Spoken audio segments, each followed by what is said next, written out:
കേരളത്തിൽ വിവാഹമോചനം തേടുന്നവരുടെ എണ്ണത്തിൽ വൻ വർധനവാണ് ഉണ്ടാവുന്നത്. എന്താണ് ഇതിന് കാരണം?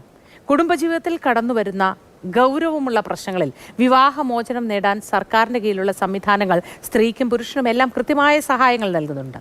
എന്നാൽ ഇപ്പോൾ ഉണ്ടാകുന്ന പല വിവാഹമോചനങ്ങളും വളരെ ചെറിയ പ്രശ്നങ്ങളുടെ പേരിലാണ് എന്നതാണ് വസ്തുത. ഇത്തരം പ്രശ്നങ്ങളിൽ നിരന്തരം ഇടപെടുന്ന സാമൂഹിക പ്രവർത്തക അഡ്വക്കേറ്റ് വി മായ വിശദീകരിക്കുന്നു. പിരിയുന്ന മനുഷ്യർ, മൊബൈൽ ദുരുപയോഗം, വില്ലൻ നിയമങ്ങൾ തുടങ്ങി പല കാര്യങ്ങളും. കേരളത്തിൽ കഴിഞ്ഞ കുറേ നാളുകളായി വിവാഹമോചിതരാകുന്നവരുടെ എണ്ണത്തിൽ വലിയ വർധനവുണ്ട്. എന്തുകൊണ്ട് ഇതിങ്ങനെ സംഭവിക്കുന്നു?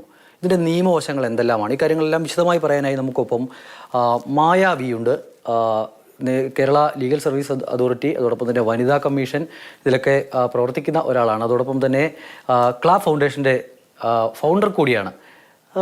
നിങ്ങളുടെ അടുത്തേക്ക് ഒരുപാട് കേസുകൾ ഇത്തരത്തിലുള്ളത് വരുന്നുണ്ടല്ലോ.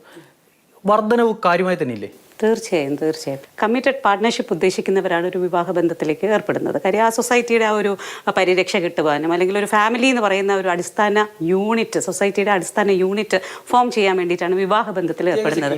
എത്രമാത്രമാണ് തങ്ങളുടെ പാർട്ട്നേഴ്സിനോടുള്ള കമ്മിറ്റ്മെന്റ് ഉള്ളതെന്നുള്ളത് ഇപ്പോഴത്തെ തലമുറയിൽ സംഭവിച്ചിട്ടുള്ള ആ ഒരു മാറ്റം തന്നെയാണ് ഇത്തരത്തിലുള്ള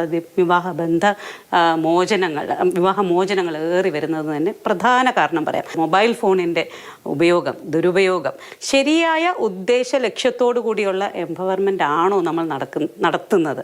ഇപ്പോൾ തന്നെ കുറച്ച് സ്ത്രീകളെ ചേർത്തിരുത്തി ഒരു സെഷൻ കിട്ടുകയാണെന്നുണ്ടെങ്കിൽ നമ്മൾ എടുത്തു പറയേണ്ട ഒരു കാര്യമുണ്ട്. എന്തിനു വേണ്ടിയിട്ടുള്ള അവകാശങ്ങൾക്കാണ് നിങ്ങൾ നിലകൊള്ളേണ്ടതെന്നുള്ളത്. നിങ്ങൾക്കുള്ള അവകാശങ്ങൾ നിങ്ങൾ നേരായ രീതിക്ക്, നിങ്ങളുടെ പരിരക്ഷയ്ക്ക്, സന്തോഷത്തിന്, നിങ്ങളുടെ വെൽഫെയറിന് വേണ്ടിയിട്ട് ഉപയോഗിക്കുക.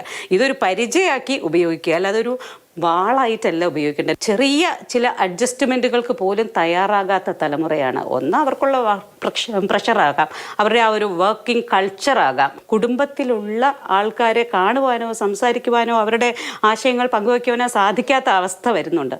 അതുതന്നെ ബന്ധങ്ങളിലുള്ള വിള്ളലുകൾക്ക് തുടക്കം ആവുന്നത് അവിടെ തന്നെയാണ്. നമുക്ക് നമ്മുടെ കാശ് കൊണ്ട് നമ്മൾ ജീവിക്കുന്നു, എനിക്കിഷ്ടമുള്ളതുപോലെ ജീവിക്കും, ഞാനുമായി കമ്പാറ്റബിലിറ്റിയുള്ള, ഞാനുമായി പൊരുത്തപ്പെട്ടു പോകാൻ പറ്റുന്ന ആ ഒരു വാക്കിന് വലിയ വില കൊടുക്കുന്നുണ്ട് ഇപ്പോഴത്തെ ജനറേഷൻ എന്ന് പറയുന്നത്. നിയമം എടുത്ത് നോക്കിക്കഴിഞ്ഞാൽ നിരവധി ഗ്രൗണ്ട്സുകൾ, ഏതൊക്കെ തലത്തിൽ നിന്നുകൊണ്ട് നിങ്ങൾക്ക് വിവാഹമോചനത്തിന് പോകാമെന്ന് അക്കമിട്ട് പറയുന്നുണ്ട് നിയമം. പക്ഷേ അതിലൊന്നും ഉൾപ്പെടുത്താൻ സാധിക്കാത്ത കാരണങ്ങളാണ് ഇപ്പോഴത്തെ തലമുറയിലുള്ളത്. അപ്പോൾ അവർ പറയും പൊരുത്തക്കേട്, എനിക്ക് അഡ്ജസ്റ്റ് ചെയ്യാൻ പറ്റുന്നില്ല. നമ്മളിപ്പോൾ പറയുന്നു ഇനി വരുന്ന തലമുറ വിവാഹം എന്ന് പറയുന്ന ആ ഒരു ഇൻസ്റ്റിറ്റ്യൂഷനിൽ വിശ്വസിക്കുന്നില്ല. എന്തിനാണ് വിവാഹം കഴിച്ചുകൊണ്ട് എന്തുകൊണ്ടാണ് എന്ത് പ്രൊട്ടക്ഷനാണ്, ഹാപ്പി ആയിട്ട് ഫ്രീ ആയിട്ട് എനിക്കിഷ്ടമുള്ളതുപോലെ ജീവിക്കാമെന്ന്.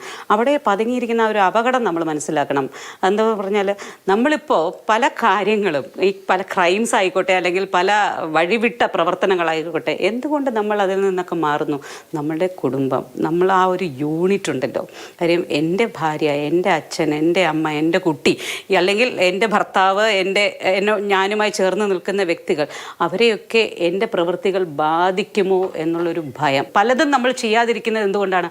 അവരെ ഓർത്തിട്ടാണ്. നമ്മൾ പലപ്പോഴും പറയാറില്ലേ, എൻ്റെ അമ്മയെ ഓർത്തിട്ടാണ് ഞാനങ്ങനെ.